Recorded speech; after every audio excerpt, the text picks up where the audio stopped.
皆さんこんにちは、ガジログです。今回はこちらになります。ドゥージーから出ました T30 Pro をご紹介いたします。今回はドゥージー様の方からこちらのタブレット本体、そしてワイヤレスキーボード、ケースセット、またスタイラスペンも合わせて送っていただきました。ちなみにこのモデルはミドルレンジの Android タブレットということなんですけども、一体どんなスペックになっているのかね、これからご一緒に開封してみていきましょう。というわけでこの後はざっと主なスペックのご紹介、開封、そしてファーストインプレッションという流れで進めていきたいと思います。それでは早速本日も行ってみましょう。では主な特徴をざっと見ていきたいと思います。まずディスプレイは11インチで 2.5K の解像度になっています。これは大きくて超解像度ということでね、なかなか高精細なものが積まれています。そしてスピーカーはクワッドスピーカーになっています。さらにハイロイゾ対応ということでね、この辺も抜かりないなというスペックですね。そしてパフォーマンスで重要なところになりますSoC ですが、メディアテック製のヘリオ G99 というね、プロセッサーになりますね。この辺はミドルレンジクラスとなっています。バッテリーの容量はなんと 8580mAh とめちゃめちゃ大きい容量となっています。加えて重量は 543g となっています。さらに厚みは 7.6mm とかなり薄くなっていることもわかります。そしてなんとメモリはですね、基本として 8GB のメモリが搭載されています。ただでさえね、これぐらい積んでいればサクサク動くんじゃないかなと思いますが、加えて仮想の RAM として 7GB 追加することもできますので、最大で 15GB までメモリを拡張することができます。そしてストレージになりますが 256GB と結構モリモリに積んでくれているのもありがたいなと思います。そしてカラー展開になりますが、スペースグレー、ミントグリーン、そしてアイスブルーとね、こちらの3色となっています。ちなみにしっかり技的マークがついています。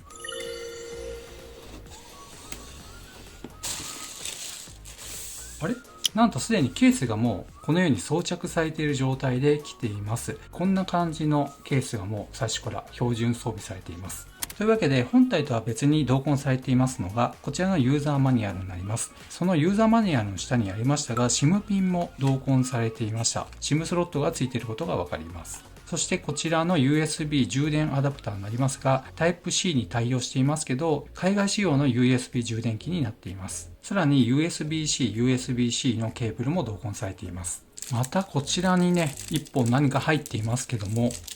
このようなボールペンのようなスタイラスペンが入っています。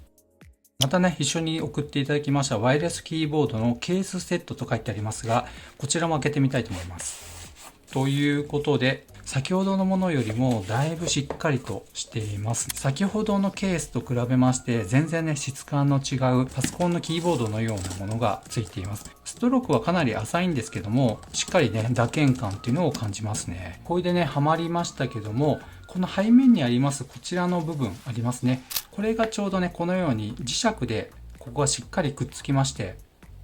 はい、ピタッとします。このような感じで使うことができます。本当にノートパソコンのような感じで使うことができそうですね。そして閉じますとこんな感じのノートのようになります。背面はこんな感じになりますので、カメラ使いたい時にね、ちょっと折りたたんでっていうこともできそうですね。ではこちらのスタイラスペンも開けてみたいと思います。先ほどにね、同梱されていたものよりも全然違いますね。こちらは初代の Apple Pencil のような感じになっています。こちらの先端の方を見ていただきますと、質感の高さをすごく感じます。そしてこちらの背面を見ますと、なんと充電ポートがついています。ただ充電はですね、マイクロ USB になっていました。今充電してみましたら、このようにね、紫色のランプがついています。こちらが今充電中という風になっています。というわけで重さの方を測ってみたいと思います。タブレット本体はちょうど 555.5g となりました。そしてこちらのキーボード付きのケースになりますが 417g となりました。これもね、まずまずの重さになっています。そして最初に付いていましたケースになりますが、こちらは 192.7g とね、結構軽量になっています。ちなみにスタイラスペンそのものは 14.7g となっています。では外観をね、ざっと見ていきたいと思いますが、まず持った感じの印象としては全然安っぽさを感じません。ボディの質感はめちゃめちゃ高いですね。iPad まではいかないにしてもめちゃめちゃ質感が高くなっています。そしてこちらの方にメインカメラと LED のフラッシュも搭載されています。そしてね、この側面になりますが、電源ボタンとボリュームキー、上と下ついていますね。そして USB-C ポートがついています。そしてスピーカーがね、このように下にもしっかり2つついていますね。なんと SIM スロットも搭載されています。で、嬉しいことにしっかり 3.5mm のイヤホンジャックも搭載されています。そして上側になりますけれども、クワッドスピーカーということで、しっかり上部にも2つ搭載されています。そしてフロントになりますが、こちらにフロントカメラがついています。おそらくね、隣にありますのは環境光センサーと思われますけど、しっかりね、センサー類も搭載されています。では電源を入れてみたいと思います。はい、バイブも搭載されています。はい、ということでオープニングの画面めちゃめちゃかっこいいですね。動きは非常に滑らかですが、しっかりね、日本語もシステム言語として対応しています。ではこれから初期設定をしてしばらく使った上で、後半にファーストインプレッションをお届けしたいと思います。というわけで、あれからですね、少し使ってみた上でのファーストインプレッションということで、ここからご紹介したいと思います。まず最初にご紹介しますのは動作感に関してです。一言で言いますと、めちゃめちゃヌルヌルでサクサクでした。まず横スワイプの方をご覧ください。このような感じで動作しますが、見ていただいた感じいかがでしょうか。めちゃめちゃヌルヌルサクサクとなっています。この縦のスクロールに関しましても全く問題ないレベルになっています。そして読み込み速度も速いですね。続けて定番にはなりますが Yahoo の方もね見てみたいと思います。どうでしょうか。通常何にも問題ないレベルじゃないかなと思います。どっか引っかかりがあるっていう感じもそんなにありませんし、動作に関しては全く不満はないですね。そしてニュースの方も見てみたいと思います。 Apple のゴーグル型端末の特徴、これ今は光回線の Wi-Fi でつながっていますが全く問題ないレベルだと思います。拡大縮小、指の動きにしっかり追従してきてくれています。全く遅いなという感じはしませんね。では Google マップの動作も見てみたいと思います。この付近は東京駅になりますがめちゃめちゃ描画も速いです。では拡大してみます。何にも問題ないレベルですね。初めての場所を表示するときには読み込みが多少ありますので、周りの部分見ていただきますと読み込んでいるのがよくわかると思います。めちゃくちゃ速いですね。これは全く不満のないレベルだと思います。ではおなじみの東京ディズニーランドも見てみたいと思いますが、描画の速度は全く不満のないレベルになっています。ディスプレイもね 2.5K ということで粗さというのはほとんど感じないレベルになっています。すごいですね。車も綺麗に映っています。ちなみに私が行いましたアンツツベンチマークの結果になりますが、バージョン10になりますが35万3436点となりました。いろんな条件によって多少誤差はあると思いますが、大体多くの方が行っているベンチマークでもこのぐらいの数値が出ていますので、2、3年前のミドルクラスのスマートフォンという感じのレベルになっています。30万点以上ありますので、もう全く問題なくタブレットでも動作に関しましては問題ないレベルになっています。そしてここ見ていただきますとメモリーエクスパンションと書いてありますが、メモリーの拡張機能がありまして 7GB をプラスして最大にしてあります。ということで現在は 15GB のメモリー状態になっていますので、そのことも加味しましても動作感に関しては全く不満のないレベルになっています。そして縦画面にしてみますが、このようにね非常に見やすい状態になりますけども、このようにスクロールした時のリフレッシュレートっていうのが最大で 90Hz になっているんですけどもね、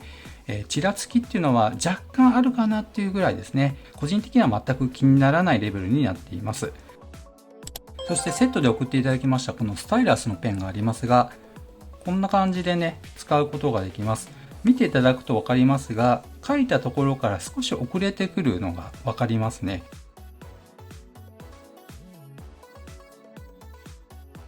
この辺はやっぱりより高性能モデルとはちょっと違うところにはなります。これでもね十分だっていう方もいらっしゃるかもしれませんので、セットでね購入してみるのもいいかもしれません。現在お見せしていますのは Google Keep の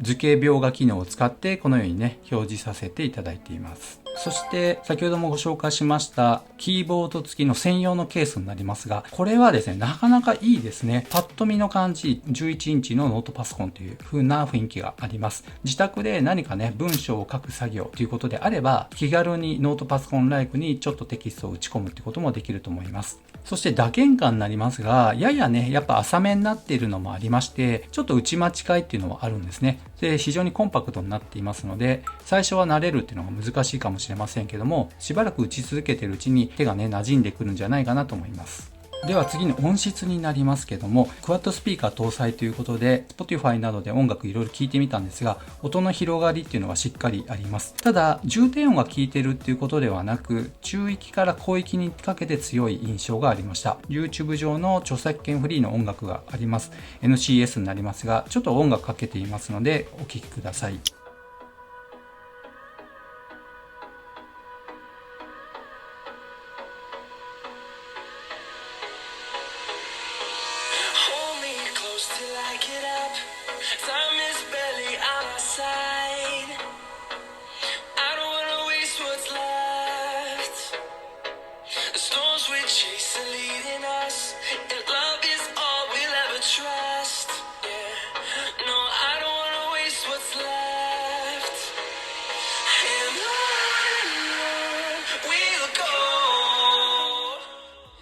中域から高位にかけてこの辺にね結構広がりがある感じはします。そしてですね 4K 動画になりますけど 2.5K のディスプレイに対してこのような状態になっています。めちゃめちゃ高精細ですね。これははっきり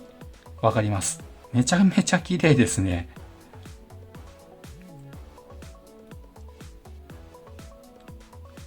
こういったね 4K 動画ありますけどもめちゃめちゃ綺麗ですね。こういった小さな11インチのディスプレイであっても高精細さっていうのははっきりわかるようになっています。これはすごいです。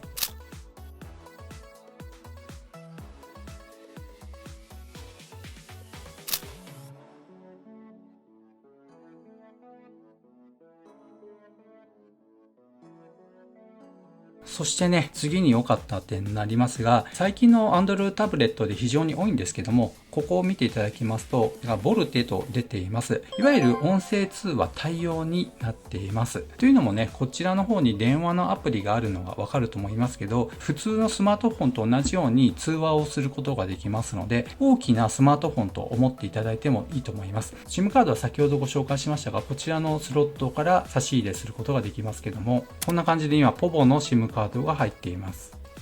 そして差し込みますと 4G でつながっていますね。ボルテになっています。ということでね、音声通話対応になっているのすごいいいですね。アクセスポイント名を見ますと APN が自動でポボがもう入っていました。そして最後にバッテリーの持ちになりますが、個人的な検証結果にはなりますけども、まだね、3日か4日ほどになりますけども、全然減らないなというのはありますね。この辺はタブレット使っている方ならわかると思いますが、スマートフォンのバッテリー減りとはちょっと違うところはあると思います。ただ、音声通話の対応、先ほどの SIM カードを入れているのもありまして、スマホライクな電力消費にはなっていると思います。もし SIM カードを挿さないで Wi-Fi だけで使っているよっていうことであれば、バッテリー持ちに関しましてはね、もっと持つんじゃないかなと思います。そのあたりネットワークで接続するものが増えれば増えるほどね、バッテリー消費というのは大きくなりますので、使う方によって違うということだと思います。